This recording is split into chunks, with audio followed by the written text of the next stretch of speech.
¿Qué tal, chicos? El día de hoy vamos a ver lo que es el esqueleto axial, la primera práctica de anatomía de esta edición, que justamente vamos a tocar partes como el cráneo, la columna vertebral, y vamos a iniciar justamente viendo acá nuestro cráneo. Entonces, lo primero que ustedes deben tener en cuenta es que el cráneo lo vamos a dividir en dos: en un viscerocráneo conformado por 14 huesos y un neurocráneo que está en la parte superior conformado por 8 huesos. Ahora, ¿qué estructuras encontramos en el neurocráneo? Justamente esta que está en la parte anterior, que se llama el hueso frontal, estas dos que están a una al lado de la otra, que justamente son los huesos parietales, y por atrás nosotros vamos a encontrar al hueso occipital, ¿ok? Ahora, lo que tenemos que recordar es que estos huesos están separados por estas líneas que se llaman las suturas. Esta sutura que está hacia adelante se llama la sutura coronal, esta que divide a ambos huesos parietales se llama la sutura sagital, y esta que está en la parte posterior se llama la sutura lamboidea. Muy bien, que justamente une a los dos huesos parietales con el hueso occipital, ¿ok? Ahora, si nosotros sacamos acá al neurocráneo, nos vamos a topar justamente con los otros huesos que se ven por dentro. Este hueso que está hacia adelante, que tiene como una estructura que se prolonga hacia arriba, que es la crista galli, se llama el hueso etmoides. Ahora, este hueso que está hacia ambos lados se llama el esfenoides, que recordamos que tiene una forma de murciélago, y acá vamos a encontrar el ala mayor en la parte superior y el ala menor por abajo, ¿ya? Muy bien, ahora el otro hueso que me está faltando es justamente el hueso temporal. El hueso temporal lo vamos a ver por dentro, justamente por acá, y también por fuera, ¿ya? El hueso temporal tiene tres porciones que son importantes. Las que se ven por fuera son justamente la porción escamosa y la porción mastoidea, que es donde está el conducto auditivo externo, que es este agujero que ustedes están observando, y la única que se ve por dentro es la porción petrosa, que se les dijo también en clase que la porción petrosa era justamente el lugar donde estaba el séptimo par craneal, es decir, el nervio facial. Muy bien, entonces esos huesos que les he mencionado son los huesos del neurocráneo. Recuerden que en el neurocráneo lo que predomina son los huesos pares, ¿ok? Y los únicos impares son justamente el etmoides y el hueso esfenoides. ¿Por qué? Porque solo encontramos uno en todo el cráneo. Ahora, si nosotros nos situamos en la parte anterior, justamente acá vamos a evaluar al viscerocráneo. Recuerden que el viscerocráneo está conformado por 14 huesos, y acá lo que van a predominar no son los impares, sino son los pares, ¿ok? Entonces, ¿qué huesos vamos a encontrar? Justamente los dos primeros impares, acá la mandíbula y por dentro el vómer. Recuerden que el vómer está conformando una estructura que se llama el tabique nasal, ¿ok? Ahora, aquí está la mandíbula y acá está el vómer. Esos son los dos únicos impares del viscerocráneo. Los otros pares los vamos a agrupar por regiones. Primero acá, en la región nasal. Ustedes recuerden que en la región nasal vamos a encontrar uno al lado del otro. Estos son los cornetes inferiores. Recuerden que los cornetes inferiores son huesos independientes. ¿Qué quiere decir eso? De que nadie te lo va a formar. Es decir, que son estructuras que están ahí, literalmente conformando la pared lateral de las fosas nasales. El otro hueso que está en la parte superior se llama el hueso nasal. Y estos dos, justamente, ¿en qué región están? En la región nasal, ¿ok?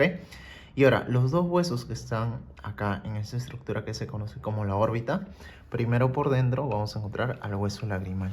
Este hueso lagrimal yo sé que justamente se sitúa acá porque vamos a encontrar acá una estructura que se llama el saco lagrimal. Un agujero que se sitúa por dentro, ¿ok?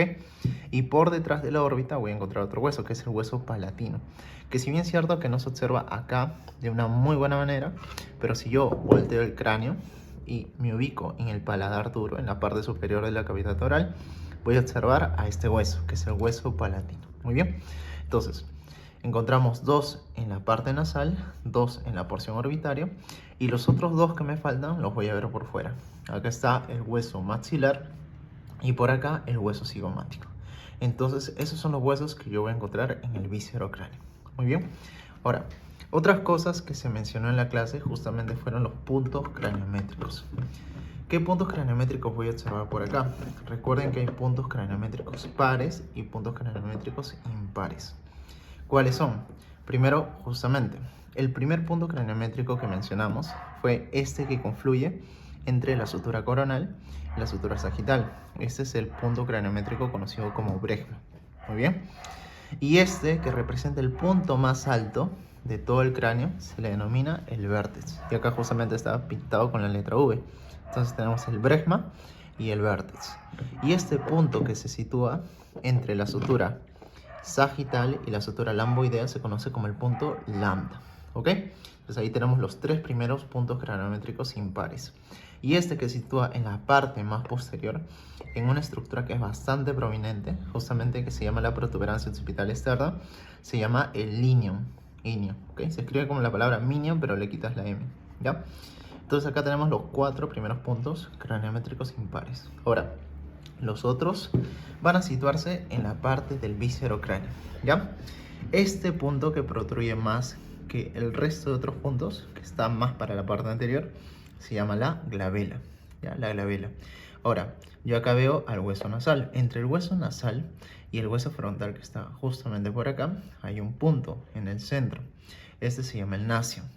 El que se ubica en la parte más inferior respecto a los huesos nasales se va a llamar el rineo, ¿ok? Nacio, rineo.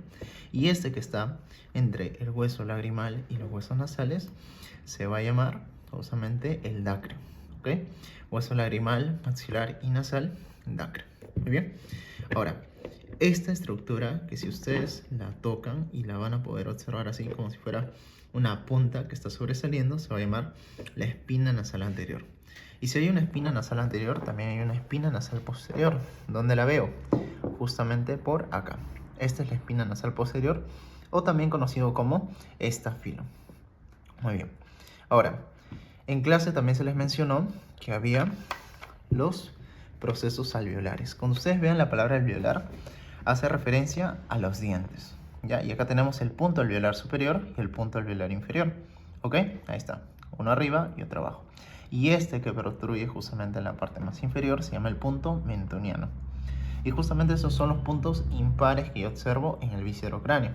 Pero todavía me faltan unos cuantos más. Esto lo voy a observar en esta vista, en una vista inferior del cráneo. Como ya habíamos mencionado, acá tenemos la espina nasal anterior y esta que está por detrás, la espina nasal posterior, ¿ok? También se llama estafilum. ¿Por qué se llama estafilum? Porque este punto craniométrico te estafa. Supuestamente, como este es el paladar, debería estar acá el hueso palatino, predominantemente, pero no. Acá observamos que lo que predomina es el hueso maxilar y lo que está por detrás es el hueso palatino. Es por eso que el paladar te estafa y es por eso que este punto craniométrico se llama estafilo, ¿ok? Ahora, acá yo tengo la base del cráneo. Como tenemos la base del cráneo, acá hay una porción que se llama la porción basilar. Y justamente acá se encuentra el punto craniométrico conocido como basio, ¿ok? Y aquel punto craniométrico que se le opone al basio se va a llamar el opisto. ¿Por qué? Porque se opone, ¿ok? Es justamente están rodeando este agujero que se llama el agujero foramen magno. Eso es importante, ¿ya? Ahora, si bien es cierto que hemos dicho que acá están las fosas nasales, ¿cómo es que las fosas nasales se comunican con la estructura que está por detrás? Que se conoce como el cavum faríngeo, a través de estos agujeros que están observando, que se llaman las coanas. Es decir, que las coanas son el punto de intersección entre las fosas nasales y la faringe, y es por eso que se forma la nasofaringe. Muy bien, listo. Ahora es importante justamente recalcar esos puntos, y adicional a ello vamos a ver los puntos craniométricos, que son los pares. ¿Ok? Acá tenemos el primer punto craniométrico, ¿ya? Que justamente lo vamos a ubicar por acá, ¿ya? Entonces, recuerden esto. Si yo confluyo, miren, el hueso parietal, el hueso frontal y el ala mayor del esfenoides, voy a tener el primer punto craniométrico que justamente se conoce como el terion, ¿ok? Y este terion es importante, ¿por qué? Porque justamente vamos a ver que tiene bastante importancia clínica, ya que por detrás del terion está pasando la arteria meningia media. Justamente por toda esta región está pasando la arteria meningia media, ¿ya? Pues ahí vamos a encontrar el terion, ¿ya? Y justamente del terion se le pone un punto craniométrico, que se dice que tiene forma estrella, que está situado justamente en esta parte, entre el hueso temporal, el hueso parietal y el hueso occipital. ¿Cómo se llama este punto craniométrico? Se llama el asterio, ¿ok? Entonces, terion y asterio. Muy bien. Ahora, acá yo justamente voy a ubicar una línea, que es la línea temporal superior y la línea temporal inferior. Superior e inferior. Muy bien. Entonces, yo voy a ver que cuando confluya la sutura coronal que está por acá con la línea temporal superior, ese punto craniométrico, yo le voy a conocer como estefanio, ¿ok? El estefanio. Entonces tenemos el terion y arriba de la sutura coronal tenemos el Estefanio. Perfecto. Ahora, acá yo tengo otro punto craniométrico que se va a conocer como el punto cigomático. ¿Por qué? Porque está en el hueso cigomático, ¿ya? Y luego por acá, ¿se acuerdan de la mandíbula? ¿Ya? La mandíbula justo en su ángulo, vamos a ver que vamos a encontrar otro punto craniométrico conocido como el gonio, ¿ok? El gonio está justo en el ángulo de la mandíbula, entre la rama y el cuerpo, situado justamente en esa intersección, ¿ok? Listo, entonces eso es todo respecto a los puntos craniométricos. Ahora, agujeros. Agujeros que hay que tener en cuenta dentro del cráneo. Acá primero, recuerden, tienen que observar lo siguiente. Ya vamos a ir siempre de adelante hacia atrás. Y vamos a ver que por cada agujero está pasando una estructura importante que se relaciona con los pares craneales. ¿Cuántos pares craneales tenemos? Tenemos 12 pares craneales. Entonces, primero, acá justamente ustedes van a ubicar en la parte anterior una estructura que se llama el foramen ciego, ¿ya? Que está saliendo por el foramen ciego, la vena emisaria para el seno sagital superior, ¿ok? Ahí está el foramen ciego. Acá, justamente, esta es la crista galli del etmoides. Acá vamos a encontrar una estructura que está agujereada, ¿cómo se llama? La lámina cribosa, ¿ok? La lámina cribosa va a tener su agujero etmoidal anterior y agujero etmoidal posterior. ¿Qué está saliendo por cada uno de estos agujeros? El van etmoidal anterior y posterior. ¿Qué significa van? Vena, arteria y nervio, ¿ok? Entonces, justamente, ya tenemos esas estructuras ubicadas, y aparte que la lámina cribosa es el lugar donde está el primer par craneal, es decir, el nervio olfatorio. Ahí justamente lo ubicamos. Ahora, por acá atrás nosotros vamos a ver una estructura, ¿ok? Que se llama el conducto óptico, ¿ok? Porque es importante, porque ahí está pasando el segundo par craneal. Así como acá estaba saliendo el primero, acá está saliendo el segundo. Muy bien. Ahora, el segundo par craneal no viene solo, sino viene acompañado de una arteria, que se llama la arteria oftálmica. Ya, la arteria oftálmica, que es importante. Ahora, acá vamos a ver una pequeña estructura, ¿ok? Que se llama la hendidura esfenoidal o fisura orbitaria superior. Si bien es cierto que acá no se aprecia mucho, pero si yo lo veo así, por delante, ahí justamente puedo delimitar bien estas estructuras. Este es el agujero óptico, el que está por acá, y esta es la fisura orbitaria superior. Ahora, la fisura orbitaria superior, acuérdense, está conformado por 3 palabras. Entonces, a ese número 3 yo lo voy a multiplicar por 2, que me forma 6, ¿no es cierto? Entonces vamos a ver que de la fisura orbitaria superior van a salir del 3 al sexto par craneal, ¿ok? Tercero, cuarto, quinto y sexto par craneal. Pero recuerden, el quinto tiene 3 ramitas: quinto 1, quinto 2 y quinto 3, ¿ok? Específicamente el quinto 1 está situado en la fisura orbitaria superior, ¿ok? Ahora, aparte de ello, yo voy a tener que el quinto 1 le sigue el quinto 2. ¿El quinto 2 dónde se ubica? El quinto 2 está acá, en este agujero. ¿Cómo se llama ese agujero? Se llama el agujero redondo, ¿ok? Este es el agujero redondo, ¿ya? El agujero redondo es importante porque ahí está pasando el quinto 2, es decir, el nervio maxilar del trigémino, ¿ya? Y por detrás va a estar el agujero foramen oval, que justamente está situado en esa región, ¿ya? Y está pasando por ahí el quinto 3, ¿ya? Y si ustedes son observadores, se habrán percatado de que al costado del agujero foramen oval está el agujero espinoso. ¿Quién está en el agujero espinoso? La arteria meningio medio. ¿Y qué habíamos dicho de la arteria meningio medio? Si bien es cierto que sale por el agujero espinoso, pero luego pasa por todo el hueso parietal y justamente está coincidiendo con este punto craniométrico, que se conoce como el terio. Entonces ya vemos unas cuantas relaciones de la arteria meningio medio, ¿ya? Ahora, esta estructura que está al costado una de otra, justamente se llama el conducto carotídeo. El conducto carotídeo es importante porque ahí está pasando la arteria carotídea interna, que finalmente se va a anastomosar y formar el polígono de Willis justamente en esta región, ¿ok? Esta región, recuérdense que es la silla turca, y acá en este puntito debería estar una glándula que es la hipófisis. La silla turca forma parte del hueso esfenoides, ¿ok? Como un comentario. Ahora, ¿qué más vamos a encontrar? Nos quedamos en el sexto par craneal, que es lo que sigue, el 7 y el 8. El 7 y el 8 van a estar dentro de esta porción. Esta es la porción petrosa del hueso temporal, y justamente por dentro vamos a encontrar el conducto auditivo interno, ¿cierto? Ahí lo están observando, el conducto auditivo interno, ¿ya? Entonces lo que ustedes tienen que recordar es esto. Si bien es cierto que la casa es la porción petrosa, ¿cuál es la puerta que te permite ingresar a la casa? El conducto auditivo interno. ¿Y quiénes van a ingresar dentro? El séptimo y octavo par craneal. ¿Ok? Entonces recuerden eso, que es importante, ¿ya? Aparte de ello, ustedes después de mencionar ese conducto auditivo interno, después va a seguir un foramen, una fosa, que va a permitir la salida del 9, 10 y 11, ¿ok? Que está justamente por acá. ¿Cómo se llama ese foramen? El foramen yugular, que permite la salida del 9, del 10 y el 11 en cuanto a los pares craneales. En la parte interna que está cerca al agujero magno, van a ver que acá está el conducto del nervio hipoglóso. ¿Qué está saliendo por ahí? El último par craneal, que es el nervio hipoglóso. ¿Ok? Ahora, eso lo vamos a ver en la parte superior. Pero si nosotros nos vamos por debajo, ¿qué estructuras observamos? Primero, vamos de adelante hacia atrás. Esta estructura, que es una pequeña fosita, está entre los dos incisivos, entonces la vamos a llamar la fosa incisiva. Importante porque acá está saliendo el nervio nasopalatino. ¿Quién te lo forma? El quinto 2, la rama maxilar del nervio trigémino. Muy bien.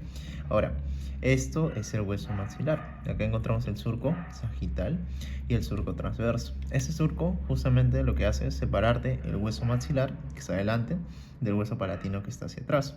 Ahora, dentro de este hueso palatino vamos a encontrar por acá justamente dos agujeros. Uno es el agujero palatino mayor y otro es el agujero palatino menor. ¿Qué está pasando por acá? El van palatino mayor y el van palatino menor. Muy bien. Ahora, por acá ya les había adelantado que encontramos las coanas, que permite separar las fosas nasales de la estructura que está posterior, que es la faringe, y lo que está en el centro se llama el tabique nasal. ¿Quién conforma el tabique nasal? Tres estructuras: la lámina perpendicular del etmoides, el hueso vómer y también el cartílago septal, en la parte anterior de la nariz. Muy bien. Ahora, esta estructura que ustedes ven que está sobresaliendo se llama el proceso o apófisis pterigoides, que tiene su lámina medial y su lámina lateral. ¿Quién te lo forma? El hueso esfenoides, ¿ya?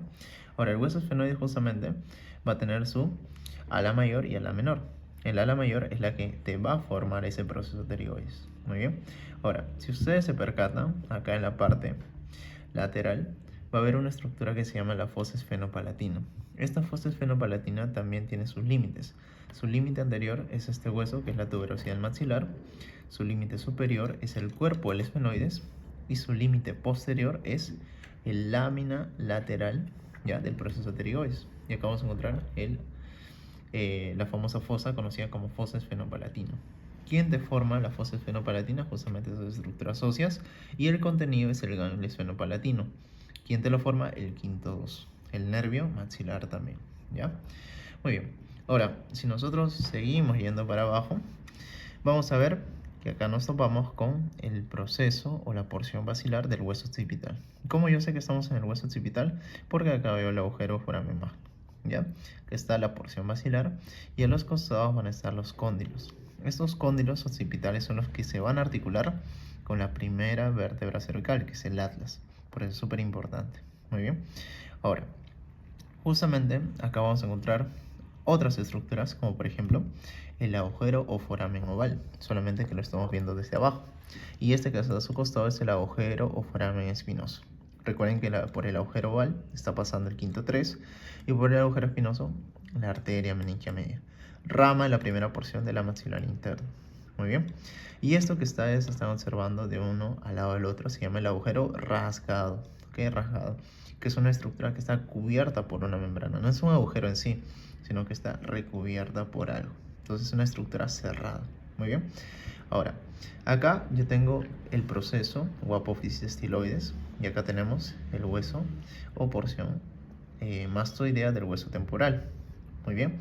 Ahora, ¿por qué les menciono esto? Porque entre el proceso mastoideo del hueso temporal y la apófisis estiloides voy a encontrar el agujero estilomastoideo. Este agujero estilomastoideo es importante porque, como habíamos dicho, la porción petrosa del hueso temporal, ¿a quién estaba albergando? Al séptimo par craneal. ¿Y por dónde sale el séptimo par craneal? Justamente por este agujero estilomastoideo. Muy bien. Y luego va a perforar la parótida y va a inervar a los músculos de la mímica. Perfecto. Ahora, ¿qué más vamos a encontrar por acá? Miren, justamente por acá también vamos a encontrar el foramen yugular, ¿ok? El foramen yugular, y por acá el conducto del nervio hipoglóso. Perfecto, entonces acá justamente los estamos ubicando. Entonces, esas son las estructuras más relevantes que vamos a encontrar en el cráneo, ¿ya? Ahora, ¿qué es importante también recordar? Justamente, ¿qué senos son los que nosotros vamos a encontrar por acá? Entonces, para esto, acá hay otro cráneo que nos permite ubicar esas estructuras, ¿ok? Entonces, recuerden esto. Cuando ustedes vean a un seno, cuando estén hablando de cabeza, son aquellas estructuras que recogen la sangre venosa. La sangre venosa de justamente el cerebro, la cabeza y estructuras aledañas que están dentro del cráneo. Muy bien. Ahora, acá vamos a tener diferentes senos. Primero, el seno sagital superior, que recoge toda la sangre venosa desde la parte del hueso frontal, hueso parietal, y por último confluye hasta este punto. Este punto se le conoce como la confluencia de los senos, ¿ok? ¿Quién está llegando a la confluencia de los senos? El seno sagital superior, pero por arriba, ¿ok? El que llega por abajo se va a llamar el seno occipital, y ahí justamente lo vamos a tener: sagital superior por arriba, de azulito, y el occipital por abajo, que es lo que están viendo de color rojo. Muy bien. Esos dos están llegando ¿en dónde? A la confluencia de los senos, ¿ya? Y por acá también hay otro que no se observa, ¿ya? Que es el seno recto. Muy bien, entonces esos tres están justamente terminando en ese mismo punto. Ahora, una vez que llegan, tienen que salir, porque la sangre venosa no se puede quedar en este punto. ¿Cómo es que salen? A través de estas, que son las laterales, que se van a llamar los senos transversos, ¿ok? Senos transversos, senos laterales. ¿Qué es lo que hacen? Sacan la sangre venosa de esta confluencia. Muy bien. Y la llevan justamente acá. Y como ustedes recordarán, toda estructura que sale de la cabeza, si se trata de venas, tiene que salir a través de la vena yugular interna. Muy bien. Entonces, ¿dónde estaba el foramen yugular? Justamente en este punto. Muy bien. En este punto que estoy delimitando. Entonces, ¿qué hace el seno transverso para llegar a la vena yugular interna? Tiene que agarrarse a otro seno, que es el que está de morado, que se llama el seno sigmoideo, que no se pueden olvidar. El seno sigmoideo conecta el seno transverso con la vena yugular interna. Perfecto. Ahora, ¿qué más tenemos? Así como hay senos que están en la parte posterior, hay senos que están en la parte anterior, ¿ok? Entonces, acá tenemos, miren, las venas oftálmicas. ¿Por qué se llama así? Porque recogen la sangre venosa de la órbita, del ojito. Entonces tenemos venas oftálmicas, y acá tenemos otro seno. Este seno que se forma, miren, entre el esfenoides y el hueso frontal. Ya, este seno lo que hace es juntarse con las venas oftálmicas, y juntos me van a formar el seno cavernoso, que se sitúa a ambos lados de la silla turca, que te lo forma el esfenoides, ¿ok? Entonces acá está el seno cavernoso. El seno cavernoso a su vez se divide en dos: en un seno que va por arriba de la porción petrosa, que se llama el seno petroso superior, y otro que va debajo, que está de color naranja, que se llama el seno petroso inferior. Entonces tenemos petroso superior y petroso inferior.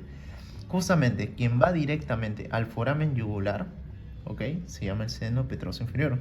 Este es la vena yugular, entonces va directamente. Y el que se va, miren, junto con el seno transverso, es el seno petroso superior, que va por toda esta región, ¿ok? Luego se juntan, forman el sigmoideo, y luego se van a la vena yugular interna. Son algunos de los puntos que ustedes deben tener en cuenta. Muy bien. Y eso es todo respecto a lo que hemos visto en nuestra clase el día de hoy de cráneo. Ahora, por acá solamente mencionar algunos agujeros que son importantes, como por ejemplo, acá, esto como está debajo de la órbita se va a llamar el agujero infraorbitario. ¿Qué está haciendo por ahí? El van infraorbitario. El nervio infraorbitario es rama del quinto 2, rama del nervio maxilar, ¿ok? Uno acá y uno acá. Esta estructura, que si bien es cierto que no es un agujero completo, pero es un agujero justamente que está situado arriba de la órbita, se va a llamar el supraorbitario, ¿ok? Acá, supraorbitario y supraorbitario. Muy bien.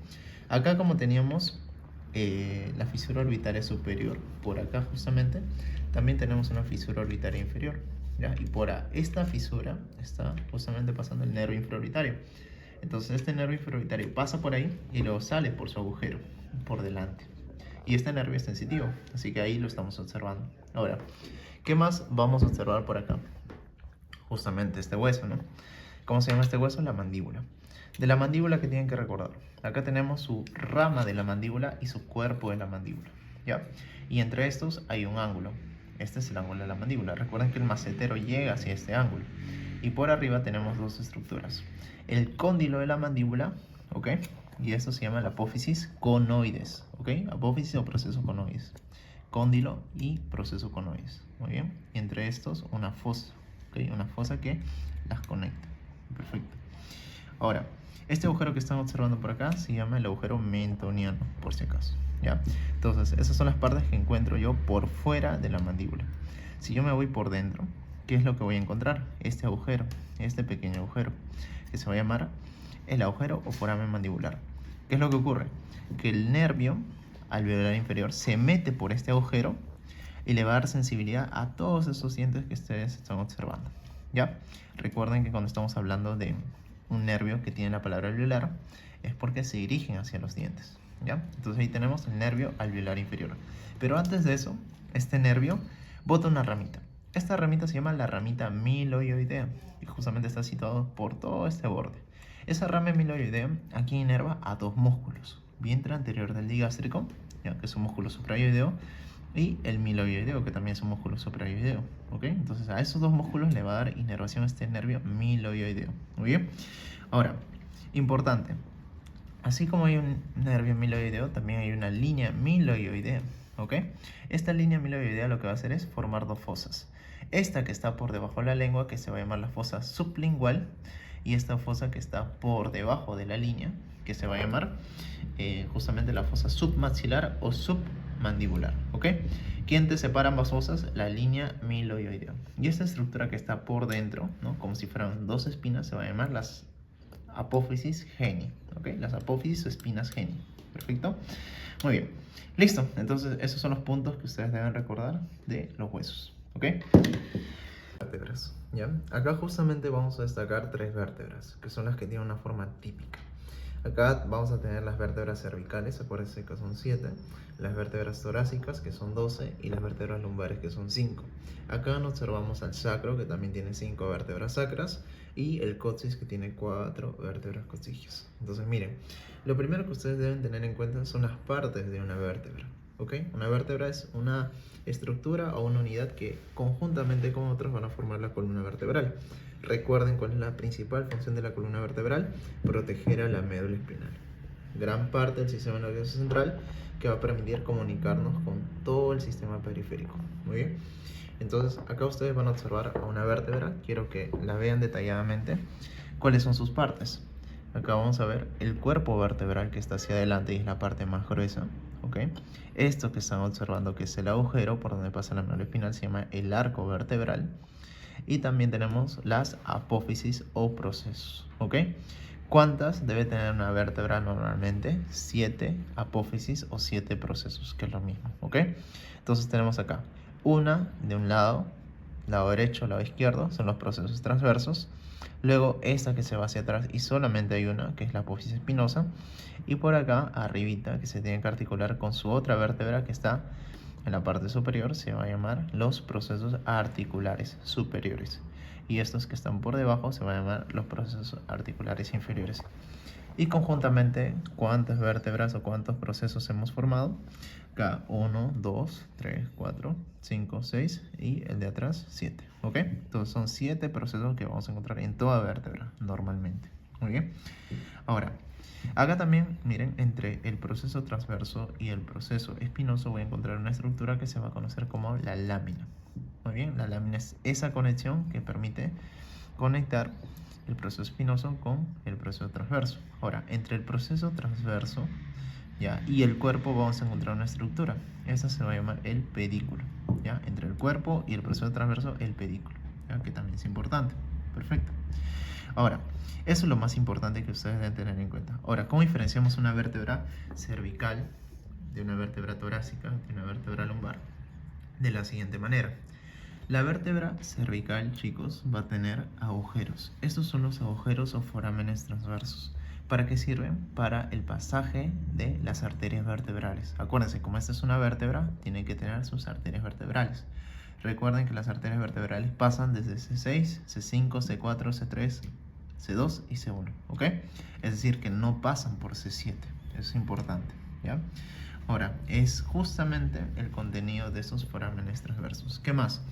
Notamos que la luz de este arco vertebral es una luz amplia y que va a tener una forma triangular. Y aparte que su proceso espinoso es bífido o bifurcado. ¿Por qué? Porque se divide en dos. ¿Ya?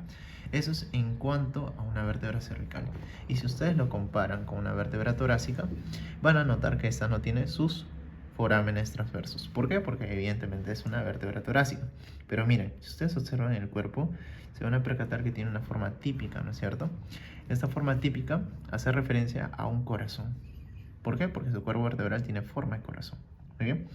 Ahora, este arco vertebral que está en el centro, se dan cuenta de que es más pequeño en comparación al de la vértebra cervical. Miren, es más pequeñito.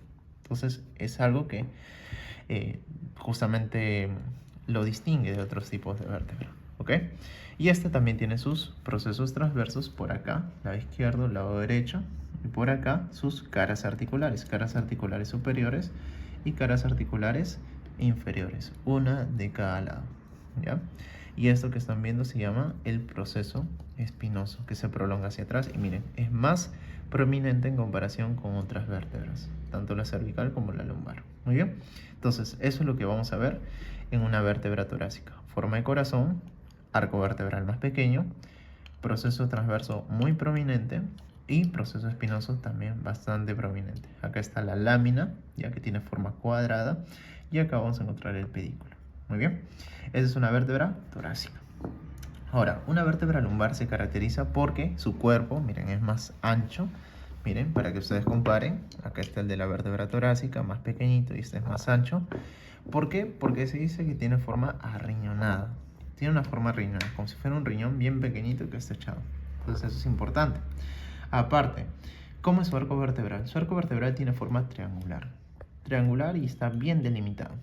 Aparte que vamos a encontrar de que si yo lo veo en una vista sagital, voy a percatarme de que su apófisis espinosa tiene forma de hacha. ¿Ok? Tiene forma de hacha porque imagínense que esto es como el manguito y esto es la parte donde yo corto, por ejemplo, los troncos con el hacha, ¿no? Entonces ahí está. Muy bien. Listo.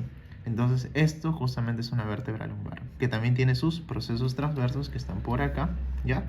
Y sus carillas articulares superiores, carillas articulares inferiores y su lámina. ¿Su lámina cómo es? Es como un rectángulo pero hacia arriba. Rectángulo hacia arriba. Muy bien. Listo. Y por acá voy a encontrar los pedículos. Pedículo izquierdo y pedículo derecho. ¿Ok? Entonces, esa es la manera de cómo yo puedo diferenciar una vértebra cervical con sus forámenes transversos, una vértebra torácica, su cuerpo en forma de corazón, una luz más pequeña, y también una vértebra lumbar, forma riñonada, ¿ok? Y su apófisis espinoso en forma de hacha, ¿ok? Listo. Ahora, hablando netamente de las vértebras cervicales, yo voy a tener que hay vértebras típicas y hay vértebras atípicas, ¿ya? En cuanto a las vértebras típicas, son justamente este modelo: sus forámenes transversos, su cuerpo, su arco vertebral y los 7 procesos espinosos, ¿ok? Listo, esa es una vértebra típica. Una vértebra atípica es todo aquello que escapa de ese patrón. Por ejemplo, acá tenemos las dos que van a destacar. Tenemos el atlas y el axis. El atlas S1 y el axis S2. Ahora, ¿por qué el atlas es una vértebra atípica? Porque van a notar que esta no tiene un cuerpo. Miren, el cuerpo es esto.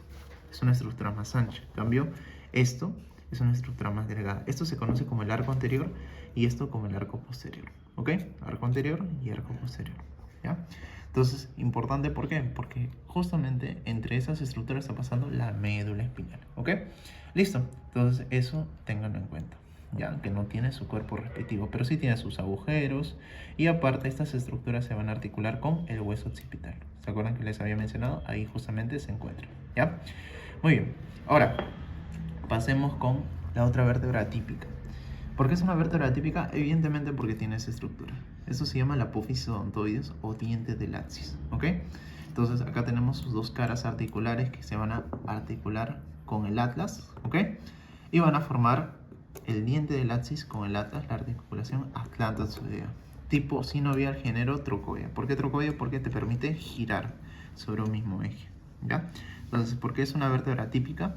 Porque vamos a ver que acá está el diente, acá está el cuerpo, y obviamente ninguna otra vértebra del cuerpo va a tener esta estructura, la apófisis odontoides o el diente tal cual. Y acá vamos a tener que tiene su apoya espinosa que está bifurcada. Igual tiene sus caries articulares y acá tiene su agujero foramen transverso. ¿Ok? Entonces, eso es todo lo que ustedes tienen que saber, cómo diferenciar una vértebra de otra. Y bueno, espero que les haya servido.